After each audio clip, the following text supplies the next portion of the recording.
Cowboy Bebop, à la base, le studio qui a produit Cowboy Bebop, c'est Bandai qui leur a dit bon les gars, vous n'avez pas beaucoup de sous, mais nous on veut bien vous filer du fric. Vous faites ce que vous voulez. Il faut juste qu'il y ait des vaisseaux spatiaux parce qu'on veut vendre des vaisseaux spatiaux. On veut vendre des maquettes de vaisseaux interstellaires.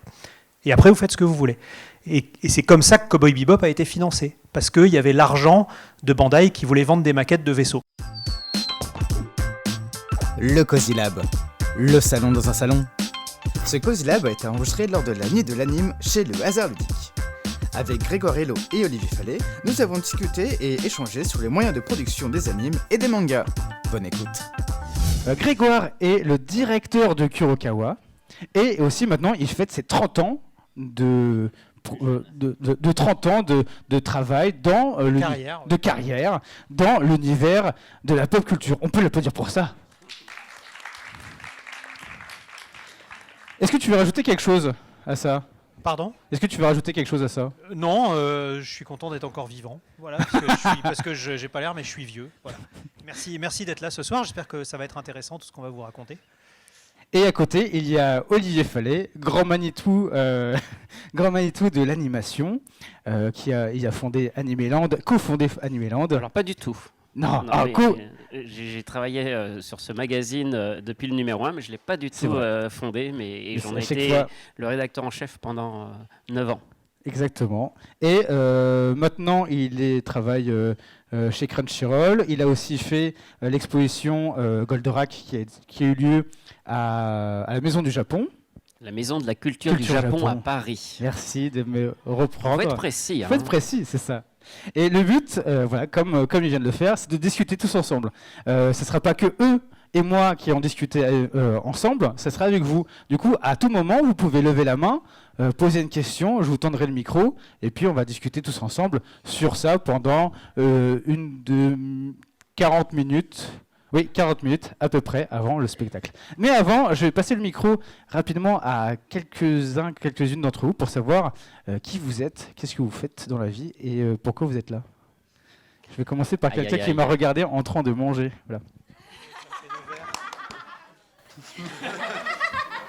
Je sais pas comment me présenter. Je m'appelle Francis.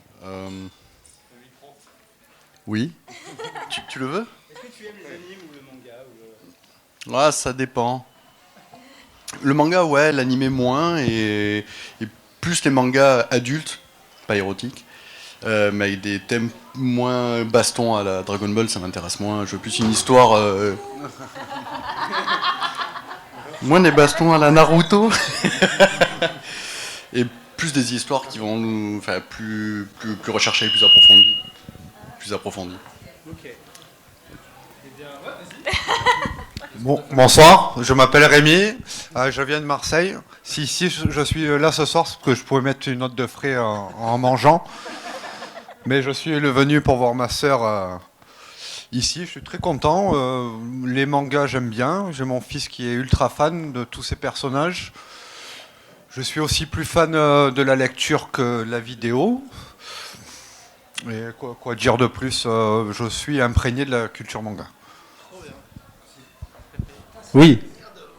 Je m'appelle Bounty, j'ai 44 ans.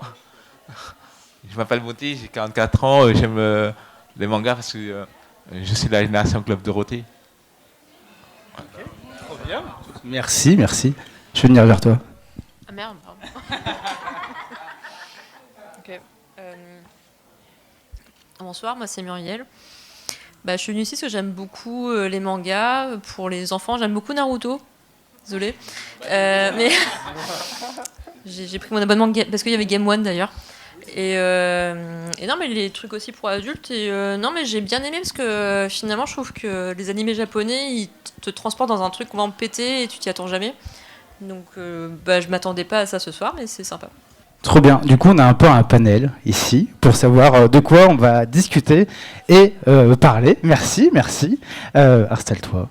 Je vais commencer par la première question et comme j'ai dit, à tout moment, vous pouvez lever la main et je vous tendrai le micro pour discuter avec nous. C'est ça, c'est en mode discussion. Cette fois-ci, il y a eu la sortie de Pokémon en jeu vidéo. Du coup, ça a relancé tout l'anime qui est derrière. Pokémon et Shikurokawa. Du coup, je vais partir dessus. Il y a aussi One Piece 1000 aussi qui est sorti. Du coup, ça a relancé plein de trucs. Est-ce que, du coup, maintenant, les animes et mangas ne font plus qu'un ?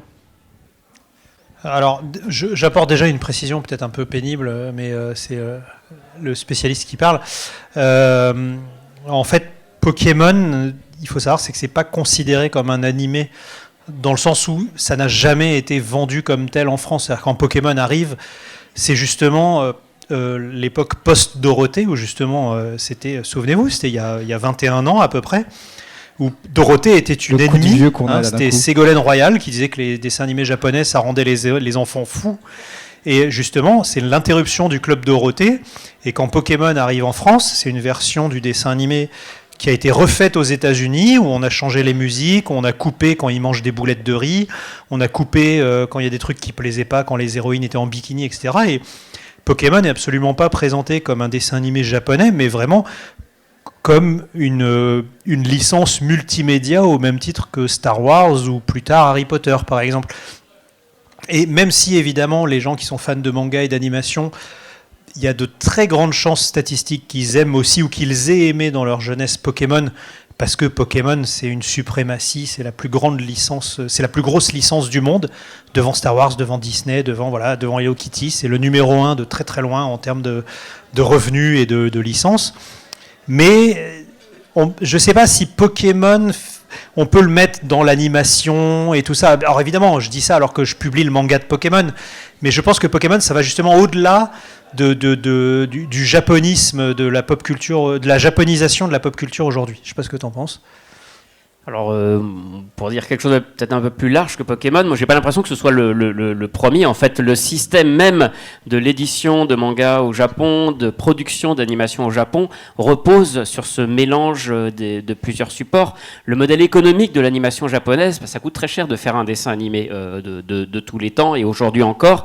Et si le Japon est si fort, s'ils sont les premiers producteurs de dessins animés au monde, c'est parce qu'ils ont très rapidement trouvé un modèle économique qui repose sur le fait d'aller, par exemple, chercher des adaptations en manga, parce que le manga a déjà un découpage cinématographique qui en fait un support privilégié pour adapter en dessin animé, et ensuite rentabiliser le dessin animé par la production de jeux vidéo, de produits dérivés, et tout cet univers qu'on appelle aujourd'hui, dans ces mots transmédia, multimédia, c'est quelque chose qui existait déjà dès les années 70 en fait.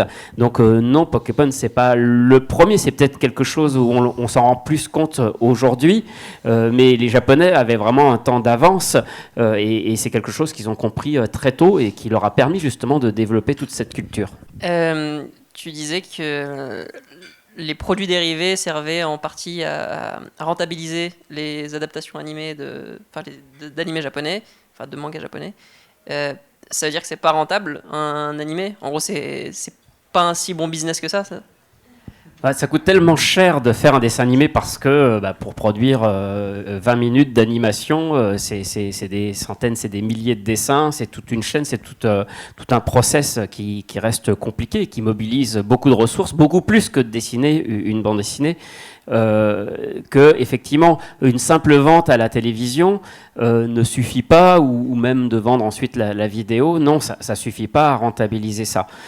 Surtout que les Japonais, dès le départ, ils envisagent même pas de le vendre à l'étranger. Et leur modèle économique, il est centré sur le Japon dès le départ, c'est-à-dire qu'eux, ils veulent que ce dessin animé soit rentabilisé chez eux.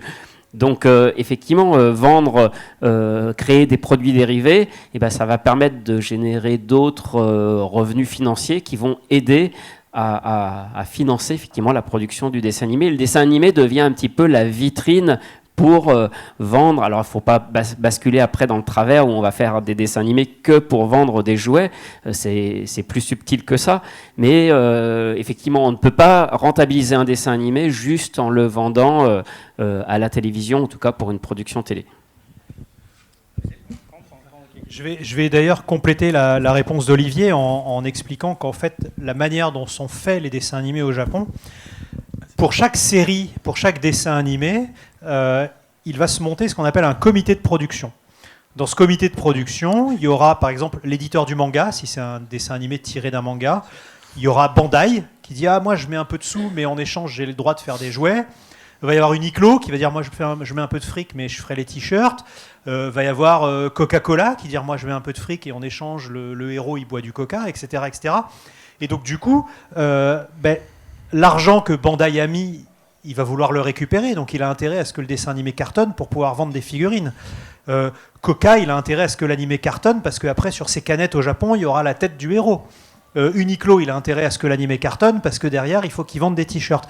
Et donc c'est du gagnant-gagnant. C'est-à-dire, tout le monde dit, c'est pas comme à Hollywood où c'est Warner qui dit je vais faire ce film, Warner met la totalité de l'argent avec un producteur, etc. Au Japon, c'est sur un dessin animé, on va dire que ça coûte 1 million d'euros. T'as Bandai qui va mettre 200 000, t'as Uniqlo qui va mettre 100 000, etc., etc. Et ils se gardent des bouts de gâteau comme ça. Genre, moi, je fais les jouets, moi, je fais les t-shirts, moi, je fais les badges, etc. Et donc, effectivement, ils ont intérêt à ce qu'il y ait un développement multimédia parce qu'ils ont investi dès le départ, en fait. Okay. Allô ? Test. Ok. J'aurais juste une question par rapport à ce que tu avais dit concernant les animés qui ont besoin de produits dérivés, de genre de choses, des t-shirts, etc. Du coup, je me demandais, est-ce qu'il n'existe pas au contraire des animés qui s'autosuffisent, dans le sens où ils sont tellement populaires, ils font tellement de vues. Je prends par exemple tout l'animé, même le film Demon Slayer, qui lui a vraiment explosé au Japon et qui a quasiment généré un chiffre d'affaires très important. Donc du coup, je me disais, est-ce que c'est pas une exception on peut se dire, est-ce que ça suffit ?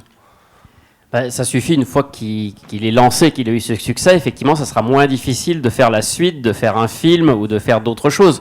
Mais Demon Slayer, avant même, quand la première fois il décide de financer le dessin animé, on est dans cette configuration. Il faut aller chercher des financements. Certes, le manga a déjà un beau succès au Japon, donc là, on est dans une prise de risque qui est moindre. C'est pour ça aussi que beaucoup d'animés sont adaptés de mangas ou de light novels, de romans, parce que c'est plus facile de convaincre des producteurs ou justement d'aller chercher ce financement quand on dit « mais regardez, cette histoire, elle cartonne déjà en BD », que de créer un projet original, une création originale, où là, on part de rien et rien ne dit après que ça trouvera son public. Donc, pour Demon Slayer, sur la saison 1, oui, rien ne disait que ça allait être un tel succès. Après, une fois que ça a atteint effectivement ce genre de record sur Demon Slayer, sur l'Attaque des Titans, oui, après, c'est moins difficile. Effectivement, les financements, ils vont arriver plus facilement. Mais à l'inverse, les enjeux sont aussi plus gros parce que du coup, il y a encore plus d'attentes. Mais voilà, l'enjeu, c'est plutôt les nouvelles séries qui se lancent. C'est parce que des succès comme Demon Slayer ou l'Attaque des Titans, il y en a un tous les 3 ou 5 ans, alors qu'il y a 50 animés qui sont lancés par saison au Japon. Donc à peu près 200 nouveaux animés qui passent à la télé par an. Et voilà, les Demon Slayer et l'Attaque des Titans, c'est juste 1 ou 2 séries dans l'année qui ont ce succès. Donc, c'est pas représentatif, en fait. Ça c'est effectivement, c'est les belles histoires qui font qu'après, c'est des séries qui du coup, vont avoir tellement de succès que là, effectivement, elles vont générer beaucoup plus de revenus. Et ces revenus permettront justement peut-être de financer d'autres projets à venir par la suite. En fait, ce qu'il faut voir pour les séries animées au Japon, c'est que historiquement, de toute façon, les programmes japonais à la télé étaient sponsorisés. Même les tout premiers dessins animés japonais dans les années 60, dans le générique, on chantait même le nom du sponsor. Tu avais des dessins animés de ninja, c'était Arashi, je crois. Et c'est un des tout premiers dessins animés japonais, qui était un dessin animé en noir et blanc, qui s'appelait Ninja Arashi. Et tu avais la chanson qui disait, voilà, Ninja Arashi, c'est un petit ninja, blablabla. Et à la fin de la chanson, ça chantait Fujisawa, Fujisawa, les médicaments Fujisawa. Voilà, ça faisait partie de la chanson du dessin animé parce que c'est les médicaments Fujisawa qui étaient le sponsor de ce dessin animé. Et d'une manière générale, alors aujourd'hui évidemment, nous on consomme les animés sur Netflix ou sur Crunchyroll ou sur des plateformes comme ça, mais le nerf de la guerre au Japon, ça reste malgré tout le fait qu'un dessin animé soit encore diffusé à la télé. Et en fait, à la télé au Japon, c'est un système assez particulier où les tranches horaires sont à vendre et ça va être des sponsors. Par exemple, sur la chaîne numéro 3, de 18h à 19h, le créneau appartient à Nintendo. Voilà. Et donc Nintendo, il fait ce qu'il veut. Il peut mettre soit une émission de quiz, soit une émission d'infos, soit un documentaire. Là. Le but, c'est juste que l'émission soit rentable et que, au début de l'émission, on va t'expliquer cette émission est sponsorisée par Nintendo, ou Shiseido, ou Kenzo, ou qui tu veux. Mais en fait, ce sont des tranches horaires qui appartiennent à des sociétés, et ces sociétés vont choisir ce qu'elles mettent dedans. Et avant, effectivement, tu avais beaucoup de sociétés qui possédaient des tranches horaires, et notamment Bandai, le célèbre fabricant de jouets, qui, dans les années 80 et 90, détenait énormément de slots, ce qu'on appelle les slots à la télévision japonaise, et qui disait, bon, allô Gonagai, ouais, il faut que tu me fasses un robot, parce qu'il faut que je vende des jouets entre 18h et 18h30 le samedi. Donc Gonagai disait, bon, ok, je vais t'inventer un robot avec des cornes, on va l'appeler Goldorak, qu'est-ce qu'on pense? Ok, très bien, hop, voilà, parfait, il a des gros pieds, je vais pouvoir en faire un jouet, c'est formidable. Donc le sponsoring a toujours été, et même quand le dessin animé n'est pas tiré d'un manga, par exemple Cowboy Bebop, on en parle en ce moment parce qu'il y a une série live sur Netflix, Cowboy Bebop à la base, le studio qui a produit Cowboy Bebop, c'est Bandai qui leur a dit, bon les gars, vous n'avez pas beaucoup de sous, mais nous on veut bien vous filer du fric, vous faites ce que vous voulez, il faut juste qu'il y ait des vaisseaux spatiaux, parce qu'on veut vendre des vaisseaux spatiaux, on veut vendre des maquettes de vaisseaux interstellaires. Et après vous faites ce que vous voulez. Et c'est comme ça que Cowboy Bebop a été financé, parce qu'il y avait l'argent de Bandai qui voulait vendre des maquettes de vaisseaux. Bonsoir. Est-ce que dans certains cas, l'animation ne sert pas aussi de publicité au manga? Je pense notamment au nouveau manga de l'auteur de Bleach, Burn the Witch, dont il y a le premier épisode qui est sorti, je crois, en animé pour du coup promouvoir ce manga. Alors oui, parce que forcément, créer un animé à partir d'un manga, ça va lui donner une forte projection, en tout cas une mise en avant qui est beaucoup plus importante.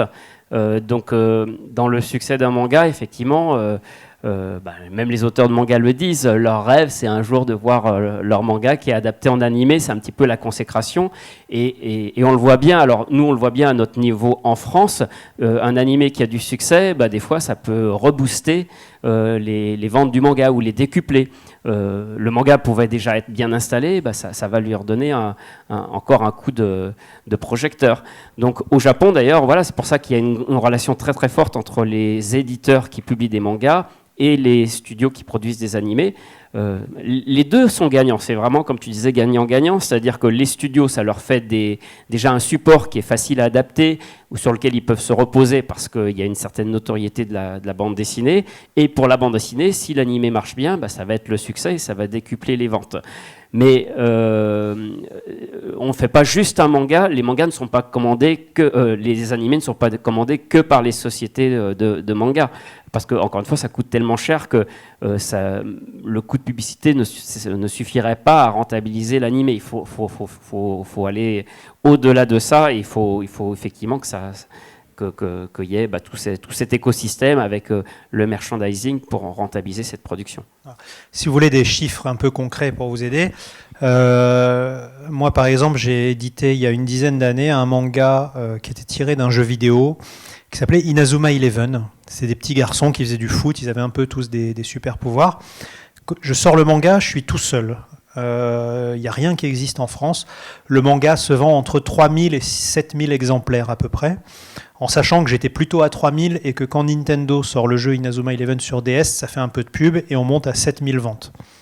C'était en mars-avril, le manga sort en mars-avril, on arrive en novembre-décembre, j'en ai vendu 7000 à peu près du tome 1.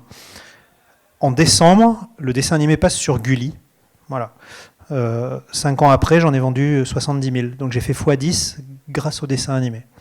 Et c'est pareil au Japon. Alors c'est des proportions beaucoup plus énormes, mais on parlait de Demon Slayer tout à l'heure. Quand Demon Slayer est adapté en dessin animé, au moment du tome 1, ils en ont vendu 3 millions des mangas. Il est passé à plus de 160 millions. Enfin, après, encore une fois, Demon Slayer, c'est vraiment un phénomène exceptionnel. Oui, voilà, c'est ça, c'est vraiment des trucs qui arrivent une fois tous les 10 ans, des succès pareils. Donc, ça ne fait pas ça sur tous les animés. Mais d'une manière générale, on a pu constater ça aussi sur Tokyo Revengers, sur Jujutsu Kaisen, sur des séries comme ça, où les animés ont vraiment boosté les ventes. Alors j'ai une question peut-être un peu bizarre, mais qui rejoint la dernière question. Est-ce que les mangas, c'est pas non plus une pub pour le Japon en général? Enfin, on le voit. Enfin, là, vous avez parlé tout à l'heure des sponsors, Kenzo, Nintendo. Dans Food Wars, il y a une espèce d'ode à la gastronomie japonaise. Le folklore aussi japonais avec tous les yokai. Enfin, c'est assez. Moi, je me souviens d'avoir découvert, je crois que c'était dans Blue Exorcist, où finalement j'ai l'impression de visiter une vie japonaise via le manga, quoi. Enfin, c'était assez fort. Donc, je ne sais pas s'il y a une volonté du gouvernement, je n'en sais rien. Enfin, à quoi c'est dû, à votre avis? C'est la place du manga, c'est quoi? Après ça, c'est propre un petit peu à toute cette culture du manga. Le manga, c'est à la fois quelque chose, et les animés aussi, hein, c'est à la fois un mélange de quelque chose de très culturel et de commercial. Alors, ça fait toujours un peu ce mélange. Il y a des mangas qui vont pencher plus sur le côté commercial parce que c'est vraiment une mise en avant d'un produit, d'un jeu vidéo, d'une licence, où là, c'est vraiment un truc de commande.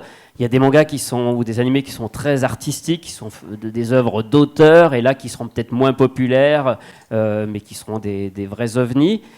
Et puis, il y a tout un univers entre les deux, comme, je sais pas, un Demon Slayer, un Blue Exorcist, où même s'il y a un côté commercial, parce qu'effectivement, on attend une rentabilité, un succès, il y a toujours cet aspect de compétition aussi à la création, et les auteurs, en fait, ils ne voient pas ça de manière négative. Ils se servent de ces contraintes-là qui sont imposées. On doit respecter le style du manga, du magazine où on est publié. On doit respecter peut-être le cahier des charges quand on fait un animé.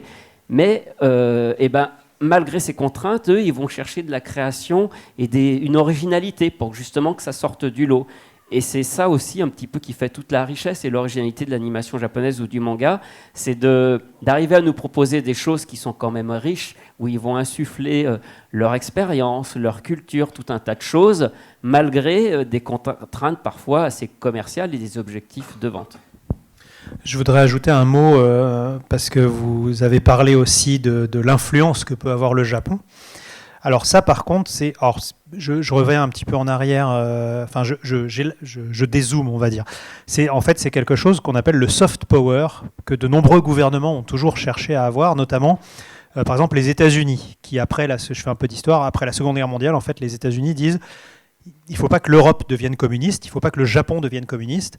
Comment on peut lutter? On va faire du soft power, c'est-à-dire qu'on va abreuver l'Europe et le Japon de notre culture. Donc on va leur envoyer du rock'n'roll, on va leur envoyer des chewing-gums, on va leur envoyer des westerns, parce que comme ça, ils vont vouloir vivre à l'américaine. Et vos parents ou vos grands-parents, ils avaient ce qu'on appelle le rêve américain.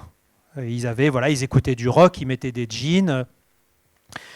Aujourd'hui, on a ce qu'on appelle le rêve japonais. C'est-à-dire que moi, j'ai 46 ans aujourd'hui. Quand je faisais mes études au début des années 90, j'ai une licence de japonais. La salle de classe était à moitié remplie et on était très peu de jeunes gens à aimer les mangas et les jeux vidéo. C'était surtout des vieux profs de judo, des trucs comme ça qui apprenaient le japonais. Aujourd'hui, j'ai rencontré ma prof de japonais à Angoulême il y a 3 ans, on en discutait. Aujourd'hui, si on veut apprendre le japonais à la fac, ça se fait sur lettre de motivation, parce qu'ils sont surchargés. Tout le monde veut apprendre le japonais, tout le monde veut manger des sushis, tout le monde veut manger des ramen, tout le monde veut aller à Tokyo. Et c'est ce qu'on appelle le soft power, c'est-à-dire c'est l'influence des jeux vidéo qui ont été, notamment il y a 15-20 ans, il y avait une suprématie des jeux vidéo japonais, donc on a envie de retrouver un peu cette ambiance japonaise, parce que forcément les créateurs japonais, ils reproduisent leur environnement, ce par quoi ils ont été influencés. Quand on crée quelque chose, on le fait aussi par rapport à ce par quoi on a été influencé. Et donc les jeux vidéo, les mangas, les dessins animés que vous voyez vous insufflent une certaine japonité, et vous avez envie de la retrouver. Ce qui fait justement que les gens vont manger des sushis, parce que dans les mangas, ils voient des gens manger des sushis, ça a l'air super bon. Moi, je vois à chaque Japan Expo, il y a énormément de gens de province qui viennent à Paris pour Japan Expo. N'allez jamais dans le quartier japonais à Paris le week-end de Japan Expo. Il y a 2 heures de queue pour aller manger un ramen. C'est parce qu'ils veulent l'expérience japonaise jusqu'au bout. il y a le Higuma, le Sapporo, enfin tous ces restaurants japonais qui font autre chose que des sushis.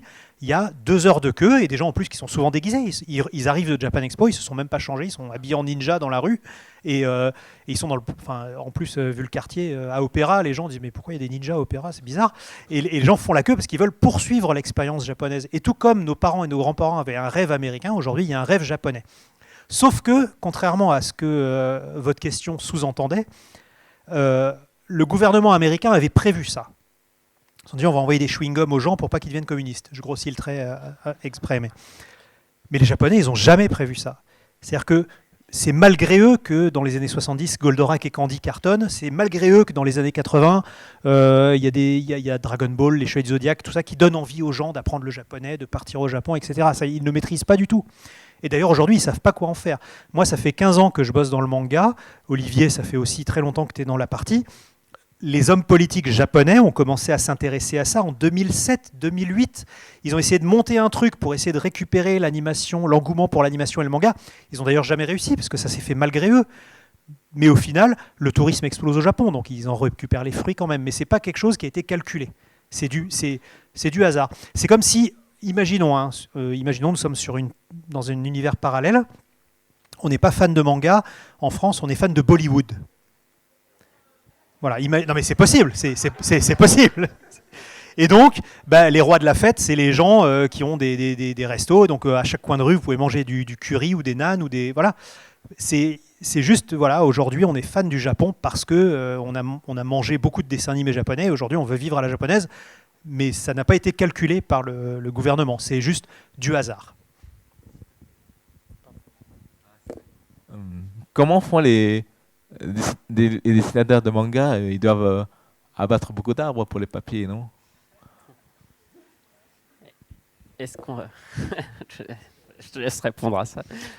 C'est toi l'éditeur de manga. Alors pour papier. les mangas, oui. Ce qu'il faut savoir, malheureusement, j'en ai pas sur moi, mais tous les magazines de manga qui font plus de 500 pages sont produits en fait sur du papier recyclé de mauvaise qualité. Voilà, et de toute façon, voilà, en fait, le papier au Japon, évidemment, c'est un sujet qui est assez compliqué parce que le Japon, justement, essaye d'être indépendant par rapport à toutes ses ressources. Donc, ils utilisent énormément de papier recyclé. C'est pour ça, d'ailleurs, que la plupart des mangas sont de meilleure qualité en Europe qu'au Japon. Parce qu'au Japon, ils vont utiliser un papier coloré de basse qualité parce que les magazines japonais sont plutôt faits pour être lus et jetés. Et comme par contre les Japonais, c'est les champions du tri sélectif, voilà, ça se trouve, vous avez lu le même magazine 50 fois, parce que vous l'avez lu, vous l'avez jeté, on vous l'a repulpé et on vous l'a remis dans un autre magazine. Au Japon, il n'y a pas beaucoup de place parce que les loyers sont très chers, donc ils ont moins cette culture de conserver tout un tas de mangas, de collections. On va conserver vraiment peut-être le titre ou l'auteur qu'on suit, mais ce n'est pas comme en France où des fans de mangas vont avoir des bibliothèques entières. Voilà, on est plus sur une consommation, on lit, et puis effectivement on jette le magazine, il est récupéré, il est recyclé. Donc du coup, et puis en France, on a cette culture de la bande dessinée un peu plus qualitative. Donc c'est vrai que dès le départ, quand on a commencé à publier en France des mangas, on a cherché à avoir un papier bien blanc, bien propre, une belle impression. Oui. Donc là, depuis nos générations, on a eu pas mal de dessins animés japonais, enfin des mangas japonais. Là, il y a quand même une montée en puissance du webtoon coréen et pas que coréen. Est-ce que vous pensez, vous deux, qu'on aura de l'animé coréen ou bien un style coréen qui viendra, disons, pour les prochaines générations? Parce que là, actuellement, ils sont très mangas, mais moi, je pense aux générations qui vont arriver maintenant. Est-ce que vous pensez que le style coréen va peut-être pas balayer, mais en tout cas prendre une place dans l'animation en général? Alors il en a déjà pris une petite place. D'ailleurs, chez Crunchyroll, on a coproduit quelques séries qui sont justement adaptées de webtoons, comme Tower of God ou God of High School. Alors, c'était des projets un petit peu d'ordre mondiaux, puisqu'on allait chercher un webtoon coréen, mais c'était adapté au Japon dans des studios japonais, parce que les Japonais ont quand même une longueur d'avance sur en Corée aussi, ils savent faire de l'animation, mais il y a toujours ce savoir-faire assez particulier japonais qui est particulier, et tout ça pour les diffuser sur une plateforme comme Crunchyroll qui était mondiale. Donc c'était une espèce de coproduction, mais voilà, le webtoon c'est un support comme un autre qui permet à des créateurs de sortir des œuvres. Donc comme tout un tas d'autres choses, il y a des choses bien, il y a des choses moins bien. Et c'est vrai que c'est quelque chose qui s'est beaucoup développé, dont on ne parle pas forcément encore beaucoup en France, mais qui a déjà beaucoup d'adeptes. Et oui, c'est sûr que c'est un support à surveiller. Il y a, juste pour faire un petit truc, il y a chez Delcourt, ils ont sorti toute une gamme de webtoons qu'ils ont reliés en papier, qu'ils ont aussi retravaillé pour que ce soit beaucoup plus lisible. Chez Kiyun aussi, du coup, il y a un engouement qui se commence aussi au papier. Ce qu'il faut voir par contre, c'est que le webtoon a une consommation, un mode de consommation qui est très différent du manga. Donc il y en a déjà, tous les webtoons ne peuvent pas devenir des livres papier, parce que le webtoon, ça a vraiment été inventé pour être lu sur un téléphone. Donc il y a comment dire, par exemple un film, vous pouvez le voir sur votre télé, vous pouvez le voir sur votre téléphone, vous pouvez le voir sur votre Nintendo Switch, si vous avez une Nintendo Switch. Dès qu'il y a un écran, vous pouvez le voir. Le webtoon, par exemple, vous ne pouvez pas le lire sur votre télé.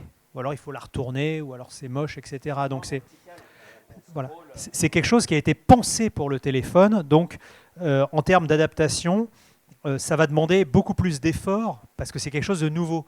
Je pense que les jeunes d'aujourd'hui qui lisent des webtoons, s'ils deviennent les créateurs de demain, ils auront peut-être des solutions. Il y a peut-être aussi une évolution qui va se faire. C'est-à-dire qu'il y a 25 ans, les télés, elles étaient carrées. Aujourd'hui, elles sont larges. Peut-être que dans 30 ans, les jeunes d'aujourd'hui, ils voudront que des écrans verticaux. Peut-être que les télés, dans 30 ans, seront verticales. Je ne sais pas, je dis n'importe quoi. Mais c'est tellement compliqué de prévoir l'évolution de la technologie. Et le webtoon, c'est clairement quelque chose qui n'aurait pas pu exister sans les téléphones. Parce qu'il y a ce système de verticalité et de l'action de faire défiler avec son doigt. Donc c'est un produit de son temps, en fait. Et tout comme aujourd'hui, il y a des tas de choses qui vont disparaître parce qu'il y avait des choses qui avaient été développées pour les téléphones à clapet. Aujourd'hui, les téléphones à clapet, ça n'existe plus.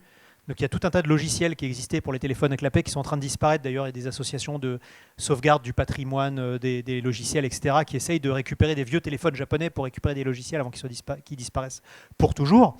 De la même manière, peut-être qu'un jour, alors je dis n'importe quoi, mais est-ce que Google ou Amazon ne vont pas inventer un téléphone qui ne sera plus un téléphone? Vous aurez directement les messages sur votre paume ou sur des lunettes, je ne sais pas.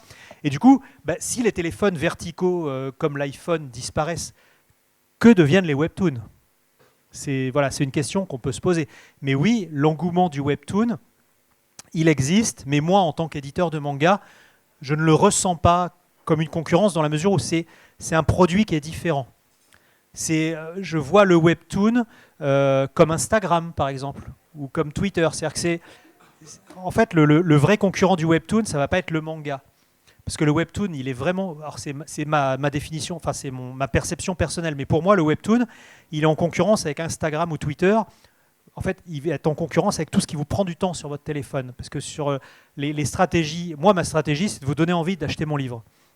La stratégie des webtoons, c'est que vous restiez sur leur appli et que vous n'alliez pas sur Instagram ou sur Snapchat ou quoi. Donc c'est autre chose. Et effectivement, moi, mon concurrent, ça va être le webtoon qui est adapté en papier. Mais pour que le webtoon soit adapté en papier, sur 500 webtoons qui sortent par trimestre, il y en aura peut-être 10 qui vont cartonner. Sur les 10 qui vont cartonner, il y en aura peut-être 5 qui vont terminer en papier. Donc, en tant qu'éditeur de manga, ce n'est pas quelque chose qui me fait peur. Le webtoon, ce n'est pas l'avenir, c'est une forme d'avenir, mais ce n'est pas forcément la seule voie d'avenir.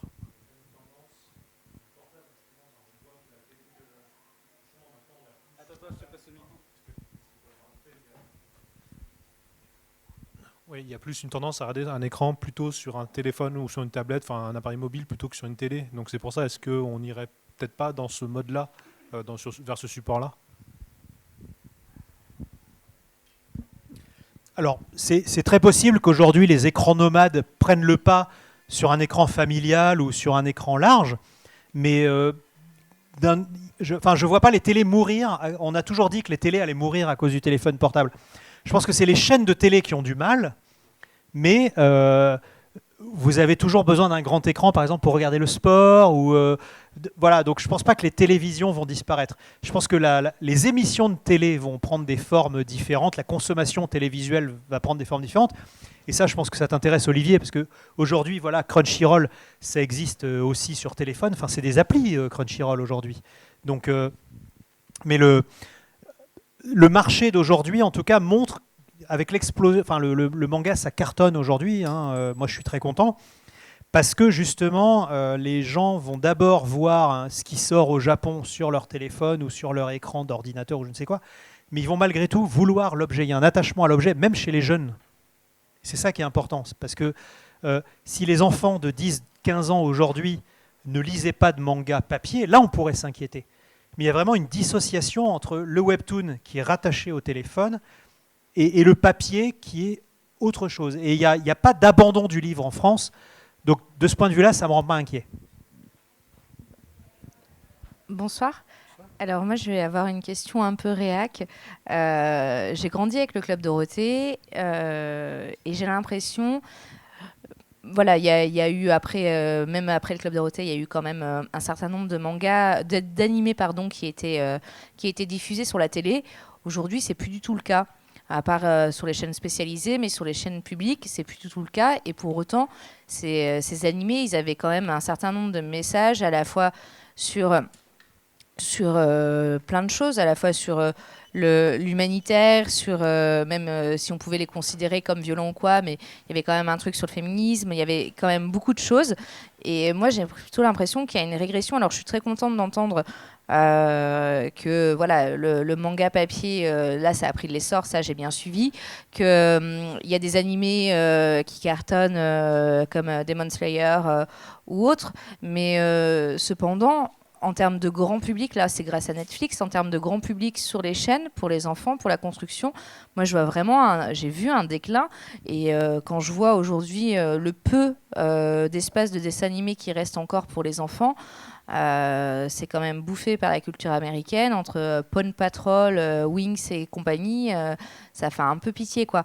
Et comment vous expliquez ce phénomène? Et est-ce que vous voyez un revirement? Parce qu'il y a des dessins animés comme... Il y a des animés comme Silent Voice ou d'autres qui sont quand même hyper poussifs sur l'appréhension de l'inclusivité, du handicap, etc. Et même dans tous les divers animés qu'on voyait, que ce soit sur le sport ou autre, on voyait la progression des gens, on voyait, c'est le shonen, on voyait la progression du personnage, etc.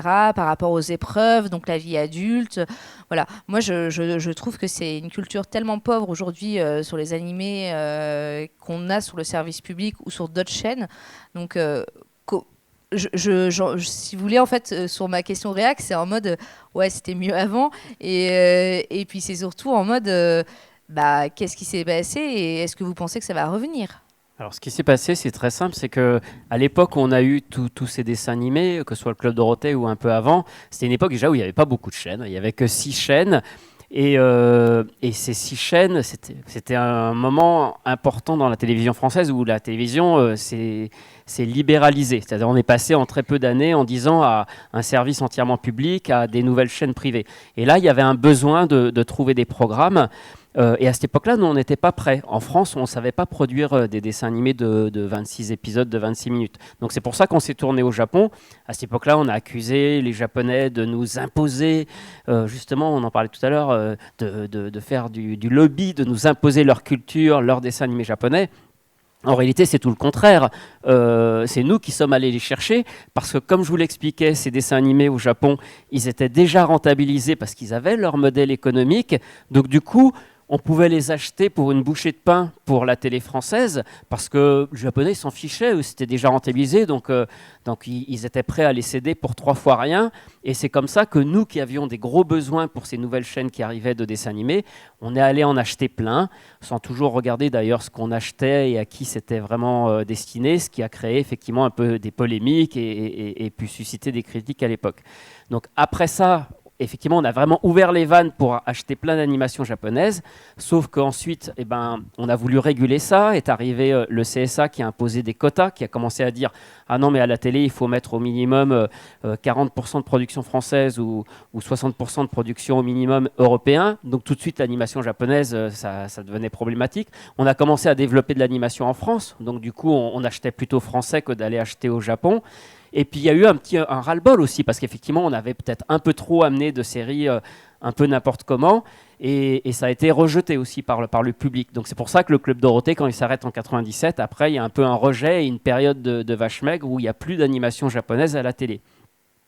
Et donc toutes ces règles ont fait que elles sont encore valables aujourd'hui en fait. Aujourd'hui, le problème avec les chaînes généralistes, c'est qu'elles trouvent souvent que elles emploient un mot que je n'aime pas, mais qu'elles citent souvent, elles disent l'animation japonaise, c'est segmentant. C'est-à-dire que ça peut plaire à beaucoup de gens, mais c'est où on aime ou on n'aime pas. Et les chaînes généralistes, en tout cas les grandes chaînes, elles aiment des programmes qui sont fédérateurs sur un peu tout le monde, des choses plus familiales, etc. Donc du coup, elles vont plutôt se reporter soit sur des productions maison, des fictions françaises, des choses comme ça, ou alors sur des dessins animés vraiment pour la jeunesse avec un certain savoir-faire français, alors qui est certes complètement différent et qui n'a peut-être pas les valeurs que vous donniez, mais bon, qui fonctionnent bien, qui se vendent à l'étranger.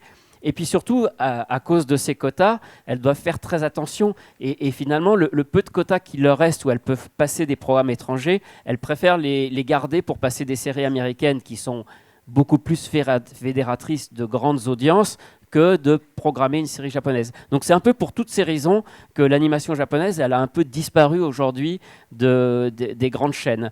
Parce qu'elles veulent bien acheter de l'animation japonaise quand c'est du Pokémon, parce que derrière, ça ramène de la pub, et puis c'est quand même une licence qui est très forte. Et puis, comme l'a dit Greg, Pokémon, c'est un peu sécurisé par le fait que c'est remonté et validé par les Américains ou l'international, donc ça rentre dans les cases de ce qu'on se fait aujourd'hui, de l'image qu'on se fait d'une programmation jeunesse. Mais oui, passer un Fairy Tail ou un Naruto, France 3, ils ont tenté à un moment, mais alors ils ont voulu tout censurer pour que ça rentre aussi un peu dans leur ligne éditoriale, et puis au final ça n'a jamais marché, ça n'a jamais dépassé tout ça. Donc l'animation japonaise aujourd'hui, elle s'est orientée plus sur des chaînes spécialisées, sur des publics qui aiment ça, sur la chaîne manga, sur la chaîne J1, sur des chaînes vraiment spécialisées. Ou alors aujourd'hui, elles arrivent sur des plateformes où là, les amateurs, ils peuvent avoir déjà en plus beaucoup plus rapidement, puisqu'une plateforme, on peut sortir un épisode 1 heure après qu'il soit sorti au Japon, alors qu'à la télé, il faut attendre que ce soit doublé, etc. Donc aujourd'hui, les fans d'animation, c'est vrai qu'ils ont tout ce qu'ils veulent, ils peuvent en avoir beaucoup plus de manière très rapide sur les plateformes. Et à l'inverse, les chaînes généralistes, c'est vrai que elles ont un peu lâché l'affaire sur cette programmation, et c'est un peu dommage, parce qu'effectivement, ça reste un truc d'initié du coup. C'est-à-dire il faut s'y intéresser et aller le chercher sur les chaînes ou les supports où ça y est, alors qu'avant, ça rentrait vraiment dans les foyers. Finalement, c'était sur des chaînes où on pouvait regarder plein de choses, on pouvait regarder un film et on pouvait tomber sur des dessins animés japonais, et c'est d'ailleurs ce qui a imprégné la France de cette culture japonaise. C'est ce qui fait aujourd'hui que on dit que la France c'est le premier pays consommateur de manga après le Japon, et pour moi un des terreaux, l'origine un peu de tout ça, c'est le fait que cette animation japonaise elle est rentrée dans les années 70, 80, 90 dans les foyers, dans des émissions sur TF1, sur à l'époque la 5 ou sur des très grandes chaînes où tout le monde a vu ces séries, et c'est ça qui nous a un peu imprégné de cette culture. Ouais, moi j'avais deux questions. C'était les plateformes. Les deux dernières questions. Ok. Les plateformes qui existent aujourd'hui, est-ce qu'elles changent le business model dont on parlait tout à l'heure, des télés, des créneaux horaires, du sponsoring, à la façon dont Netflix ou Amazon est en train de changer complètement le cinéma et la production des séries? Et la deuxième question, c'est qu'est-ce qui fait qu'on importe un manga en France? Sur quoi est-ce que vous vous basez? Est-ce que vous prenez que des licences qui cartonnent? Est-ce que vous faites des paris? Je sais pas, si vous, en quelques lignes, si vous aviez des indications. Vous avez 3 minutes. Alors déjà, tu veux répondre d'abord sur les comités d'animés, ou je réponds d'abord sur le manga? Alors sur le manga, en fait, aujourd'hui, le marché du manga en France est tellement concurrentiel qu'on ne peut pas... Bon. Il est tellement concurrentiel qu'on ne peut pas attendre qu'un truc cartonne au Japon pour l'acheter, parce que tout le monde se jette sur toutes les séries. Donc c'est plus du pari qu'autre chose. Après, ça va être des choix. Déjà, ça va être des choix, on va dire, éditoriaux. Par exemple, moi, je suis une maison grand public, donc je vais pas faire de manga porno. Si j'ai publié un seul manga érotique dans ma maison d'édition, et c'était un thriller érotique en fait. C'est-à-dire qu'il y avait à la fois une enquête policière et du sexe. Mais c'est parce que c'était intéressant et que ça apportait vraiment. Le sexe était intéressant et apportait quelque chose à l'histoire. Mais je laisse les mangas purement érotiques, je laisse ça à des maisons d'édition qui sont plus petites et qui sont plus spécialisées. Mais est-ce que tu achètes que des mangas qui cartonnent ? Alors, j'aimerais bien. Malheureusement, c'est pas possible. Mais on a des formules. Par exemple, on va lire le premier chapitre d'un nouveau manga qui vient de démarrer au Japon. Bon, ok, le héros est orphelin, il fait des arts martiaux.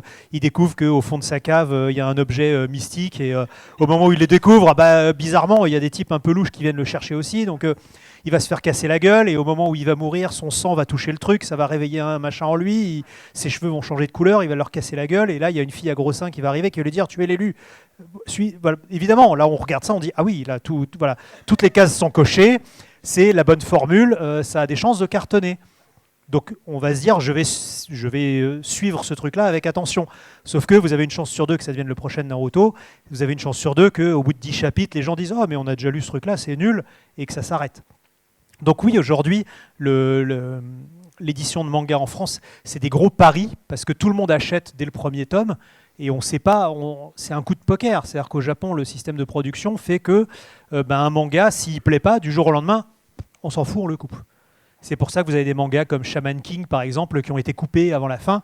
Et l'auteur a changé de maison d'édition au Japon pour refaire la fin. Et là, Shaman King ressort aujourd'hui au Japon et en France avec une version Director's Cut parce que l'auteur n'a jamais pu finir. Parce que Shaman King, ça cartonnait. Et puis au bout d'un moment, il a pris une direction qui ne plaisait plus aux gens. Et l'éditeur lui a dit, hop, stop, on coupe. Et donc, 15 ans plus tard, il fait la suite. Et donc, c'est un pari pour nous. Parce que moi, quand j'achète un manga, je ne sais pas si ça va durer 5 tomes, 10 tomes, 50 tomes. Glénat, il y a 25 ans, je ne pense pas qu'il s'attendait à ce que One Piece fasse 100 tomes, par exemple. Moi, j'ai acheté Hippo, ça faisait 60 tomes. Je me suis dit, il va gagner sa ceinture, il va gagner une deuxième ceinture, ça va être fini. Je sors le 124e tome le mois prochain. Bon, j'ai de la chance, c'est pas un hit, mais ça marche pas trop mal en France. C'est-à-dire que je ne perds pas d'argent.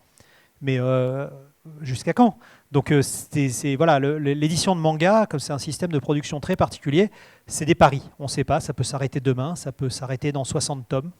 Voilà, donc c'est l'expérience, c'est le feeling. Après, évidemment, il faut avoir des antennes un peu partout.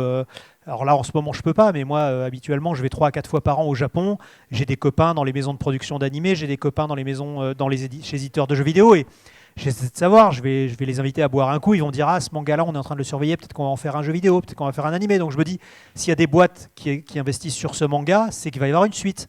Donc ça veut dire qu'il ne va pas être coupé au 5e tome, donc celui-là, je peux peut-être l'acheter, etc. Mais c'est effectivement de plus en plus compliqué d'acheter un manga en se disant « Je vais gagner de l'argent avec ». Et pour parler des animés, c'est vrai que ça aussi, cet environnement, il a beaucoup changé. Effectivement, l'apparition de services de vidéo à la demande comme Netflix ou même comme Crunchyroll donne une nouvelle possibilité sur les studios et casse un petit peu le sacro-saint modèle de la série télé qui passe au Japon et qui est ensuite vendue à l'étranger. C'est vrai qu'aujourd'hui, il y a des créations originales qui sont lancées directement par des plateformes comme les nôtres. Mais malgré tout, le système encore de diffusion télé, ça reste encore quelque chose d'important au Japon. Même s'il a un petit peu perdu de sa superbe dans les années jusqu'aux années 2000, c'était des créneaux qui étaient sur des grandes chaînes, qui étaient avec des grandes audiences, et petit à petit, toutes ces séries, elles ont migré sur des créneaux plus pointus, souvent très tard le soir, à minuit ou à 1h du matin. Et ça aussi, c'est évidemment une série qui passe à 19h en prime time le soir, par rapport à une qui passe à 1h du matin sur une petite chaîne confidentielle. On imagine bien que ce n'est pas le même budget et qu'elle ne va pas générer les mêmes revenus, etc. Et là, tout se pose encore la question de la production et du modèle économique de cette série. Donc oui, il y a une évolution là-dessus, mais le Japon reste quand même encore très, très traditionnel dans sa manière de fonctionner. Il aime bien cette chronologie du manga, de la série télé qui sort ensuite en vidéo, etc. Bien, merci. On peut les applaudir. Merci à tous. Le Cozy Lab, c'est aussi des rencontres et des échanges à suivre sur YouTube et sur tous nos réseaux. Abonnez-vous.